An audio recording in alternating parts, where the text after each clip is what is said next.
Hey guys, how's it going? Matt here in Minnesota. I am here meeting with my friend Jim. I'm at his house right now. I was able to take a shower, shave, trim, and feel very relaxed. I'm here actually to pick up a couple of boxes that I had sent out from China to arrive here in the United States and meet me here. Jim works for a company that ships a lot of stuff overseas, and he had some room in a container about the time that I was leaving China. At the time I left, it was still warm, and I was thinking that if I could send my winter clothes, by the time the weather started to change, the boxes would arrive, and I could come and pick them up. And I could also have an excuse to meet my friend Jim, who had also left China, and he was here in the United States. So I'm at his house. We're going to stay here for a couple of days.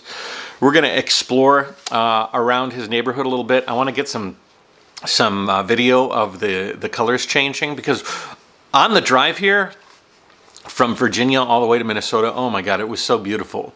There was a lot of trees changing color. There's a lot of that American autumn weather that I grew up in Detroit and saw in Southeast Michigan. So today, actually later, we're going to go off and explore the area. Take the van, maybe get some aerial video of the van driving around. But the drive here was quite nice.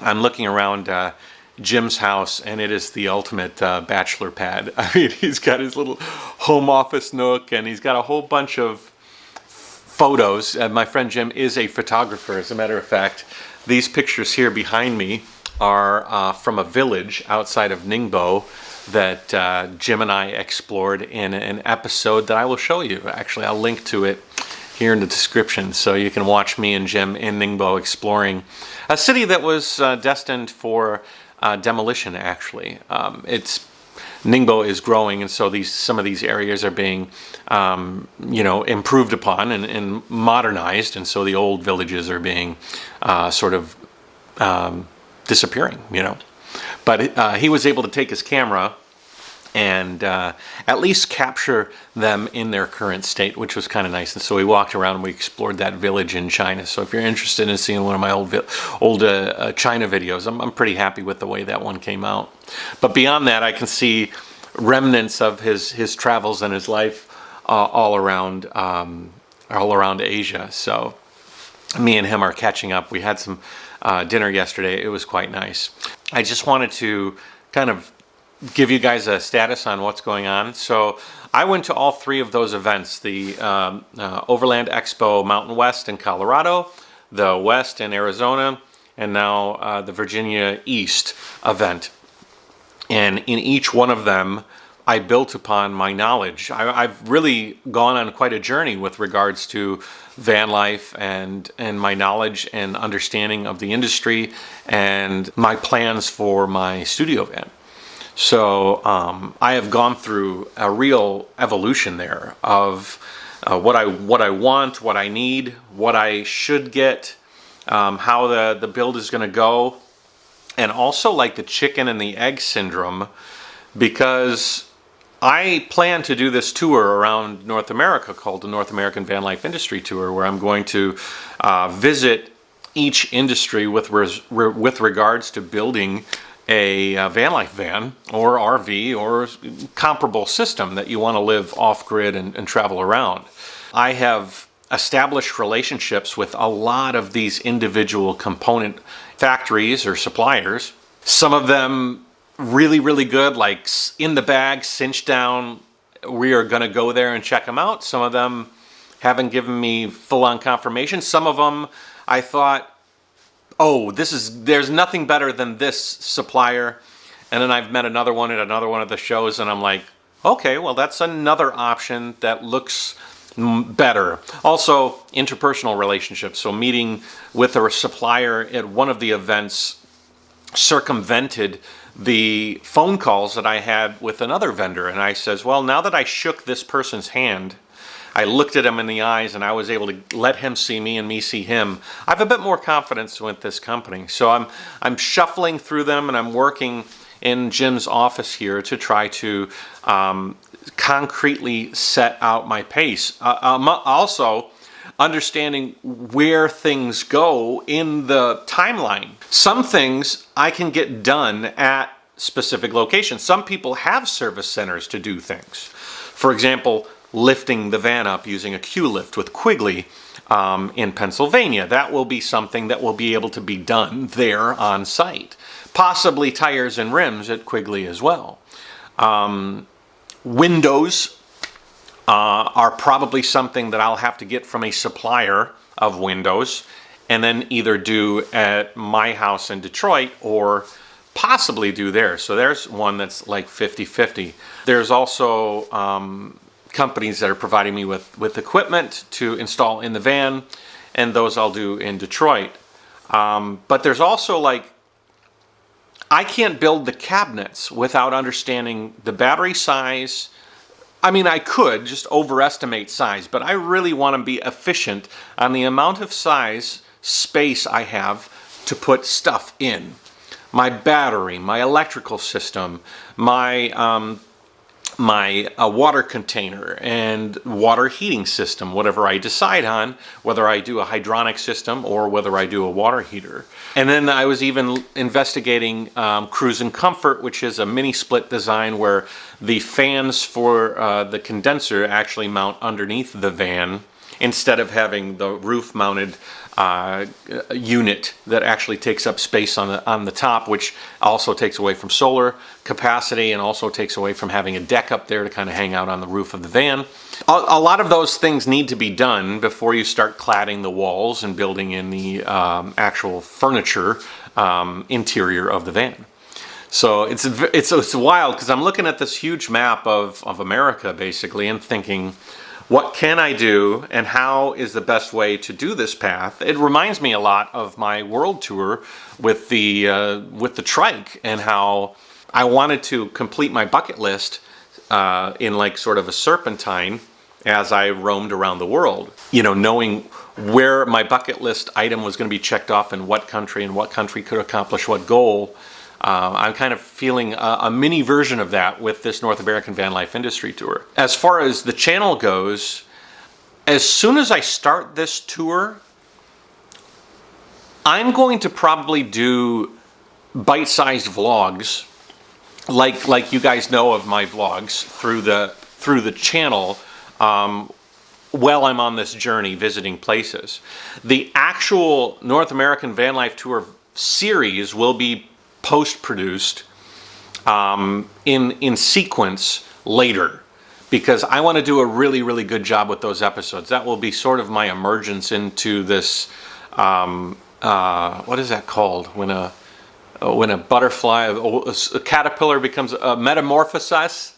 When I metamorphosize from full-on trike touring to full-on van touring, I want this series to kind of be my introduction, where I have this idea in my head of like, hi, my name is Matt, and you're about to watch your North American Van Life Industry Tour, and then like introduction video, and then the videos at each location.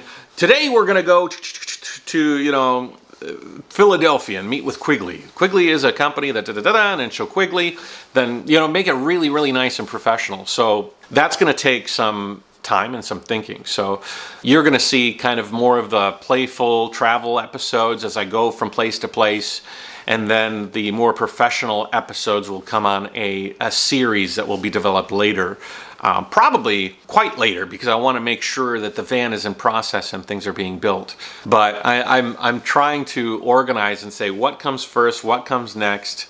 How does this puzzle fit together in order to accomplish the goal of one, building the best van possible for my continued world tour, two, understand the construction and elements that I'm working in, whether it's Victron Energy or the Dometic air conditioning, or whether it's a mini split air conditioning, and whether it's a hydronic system and how that all goes together. So there's all sorts of questions, especially like, for example, a hydronic heating system has the option of putting an in-floor heat. And the reason I do this is because in-floor heating, if you don't know, is where you're pumping superheated fluid, not water. It's like some sort of an antifreeze or glycol material that doesn't freeze at super low temperatures, and winding it through a special type of PEX pipe through the floor of your van, and then you integrate that into your entire ecosystem.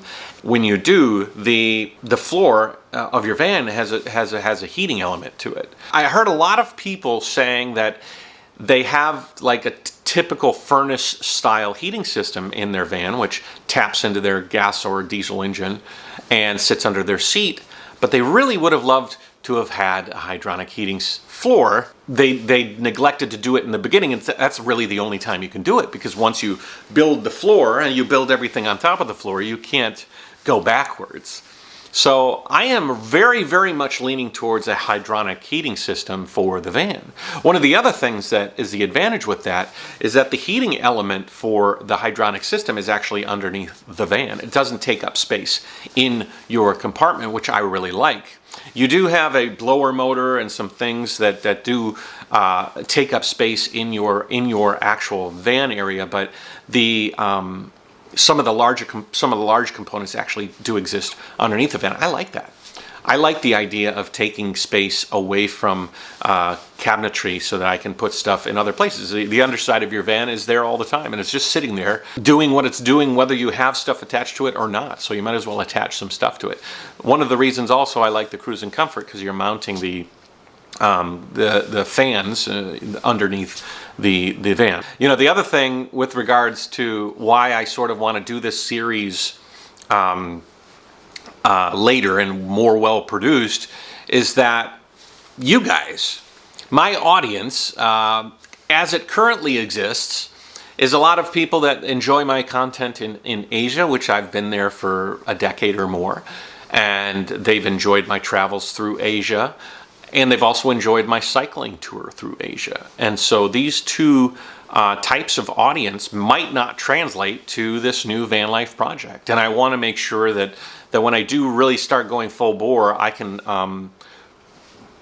create this new image of the Jayoe tour as this like hybrid van life podcasting video series. Maybe a lot of you in the future that might be watching this are van life people, and you're interested in watching this progression, and I want to make sure that you guys have some very clean and concise and interesting videos so that you can look and say, hey, I like this guy and I'm going to subscribe to this channel from here on out, because the reality of it is that I'm sort of reinventing myself in the travel genre with regards to van life, and I'm sort of moving from cycling to van, moving from Asia to America, and these are sort of big moves, and I want to make sure to have content that is clear and interesting for that new community as well, that may be finding me later. I also want to encourage my old audience, the ones that were interested in Asia, that I'm not abandoning Asia forever. I'll be going back there eventually for trips, obviously. And that the traveling aspect that people miss with regards to the cycle tour will be very, very interesting and reinvented in an amazing way. I'm designing this van to be a platform for interesting, introspective journeys, educational, entertaining, fun ways of moving around this world and telling stories. A lot of the stories that I told on the trike, I'll be able to tell a lot of those stories in very similar ways, in a lot of better ways, because I'll have the studio in the van. I'll have a lot more tools at my disposal to entertain, inform, and edit. So, very excited about that. Anyways, I just wanted to do a little bit of an update while we're here, because I have some beautiful drone footage that I've shot, and it's in Utah, it's in Arizona, it's in Texas, it's in Iowa. So I've got the corn, I've got the farms, I've got the dry, arid environments, the red rocks, the mountains, you know, and the crevasses that I'm riding through. And the dry, arid landscapes of Texas and that sort of thing, but I don't have forests. And right now is the beginning of autumn, and the colors are changing, and it's quite beautiful.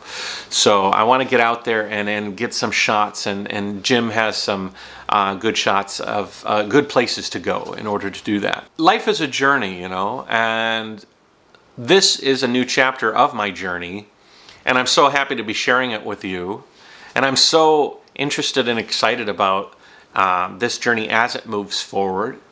And before even the journey begins, there's this like sub-journey of this North America van life industry tour that I've really poured a lot of attention and a lot of interest in. I'm very excited about learning more about van life, learning more about these companies that I'm visiting, producing some maybe better content than I have been recently with some like really, really nuanced and interesting introspective looks at all of these components that make up van life. And also like really educating myself and providing myself with a great base from which to grow the journey. But on top of it, I'm interested in evolving my van into this new global storytelling beast that will be an amalgam of some of the best components in the world, provided to me by some of the best industries that created these things. So I'm just trying to organize it in my head on how best to put A, then B, and then C. But maybe C needs A to be completed before it can go. And so how you stack these things together is very, very important. I'm sort of doing it in a unique way because otherwise you would just buy everything and then bring it into your shop and then figure it all out, whereas I want to do it as this tour and literally go to each place and learn from each industry the best facets of what make it best and how to install it best and all of these kind of things, and then carry that knowledge with me, provide as much installation on the road as possible, but also have it ready so that when I do bring it home, I can lay the pieces of the puzzle and stack them appropriately. Anyways, we're working on it. This is just a bit of a talky vlog, and I wanted to get this out there, but because I didn't really sum up these 3 shows that I had, and once I nail down everybody that is 100% committed to the North American Van Life Industry Tour, then I will have another episode sort of like this where I will go through and maybe that will be the first video for the North American Van Life Industry Tour. Probably. Hi guys, my name's Matt and this is the North American Van Life Industry Tour. We're going to take you on a tour of building a van from A to B. But before we go, let me introduce you to the players in this amazing tour. Yeah, that's what I'll do. And then I'll have boom, boom, boom, boom. We'll talk about each one and how they benefit the van in such a way. And then we'll go on the tour and meet all of them. And then that will be like the introduction video. But I'm sure, you know what's cool? What's cool about this channel and what's cool about YouTube in general, I'm not saying what I'm doing is completely original, but you can see me as a human and you can see what I'm doing progressing through. You can also choose to just go directly to the video about Victron or about all of these places that will come later. But you have the choice as the viewer to kind of follow me around as a person that is learning about this, and we can share in it together. And I think that's really, really cool. Oftentimes, you'll turn on the TV and it'll be Discovery Channel and you'll see this guy on a mountain and you'll say, you know, either I can't do that, or that seems dangerous, or that guy needed a lot of training, or that's fake. You know, that's not real. That guy's not, you know, that guy's got so much backing or whatever. And you have no context. Whereas what I'm providing for you now is the context of a traveler who's intending to do this van thing and wants to do all these goals, and you're seeing the progression as a real story, which I think is very, very cool. And even now, if you look at me, a guy in a red jacket talking to you, and you're like, that guy isn't real, or I don't understand it, you can go backwards and watch, you know, the last decade of videos that I have been making. So there's this really interesting timeline where you can kind of follow me along and get the gist of where this inspiration, where these ideas come from, where I've decided to start my travels, and why I've decided to start my travels, and where I've gone and who I've met and what I've seen. And yeah, YouTube just provides that platform so that you can share your story however open or closed that you want to. And I've tried to be as open as possible with a certain amount of privacy, but not as much as others. Maybe I should have been more private from some standpoints, but I'm pretty happy with the story so far, and I'm very excited about the story as it's slotted to progress. Just to kind of give you guys my perception of the future, when the van is finished, it will be a slow progress around the world, meeting cool people, having a very frequent travel and storytelling podcast that will be through iTunes as well as all the other podcasting audio platforms, as well as YouTube and video platforms that will be produced from the van, as well as going off and visiting places, obviously outside the van as well. But the van itself will be the home base. And from that, we will explore the world like I was doing through the cycle tour in Asia, but in a way, in an efficient manner that will allow me to tell more stories in a more clean and well-produced way that I'm very excited to start to explore. So we're working towards that goal. Thank you guys very much. Do you like my red jacket? I bought this at Ross. Ross Dress for Less is like, I love Ross. You guys know Ross? If you don't, you should go shopping at Ross. It's very good. Anyways, take it easy, guys. Jayoe. And in the next episode, we'll meet more with Jim, and we will start moving forward and having some fun here in Minnesota. All right, Jim. Thank you for the hospitality. Yeah, it was fun. All right, leaving Jim's house. And yesterday I did some really, really beautiful drone shots with Jim at some parks. So I'm gonna cut in a little montage of some of the flying I did yesterday with Jim, and we'll use that to suck up some of the time in this video. We are in Indiana, and we are in Amish country. But I've been told by my friend that he sent me 3 different messages. Watch out for deer, Matt. You really have to watch out for deer, Matt. Last time I saw you? Ningbo, China. China. Now? America. Yeah, this is an interesting town.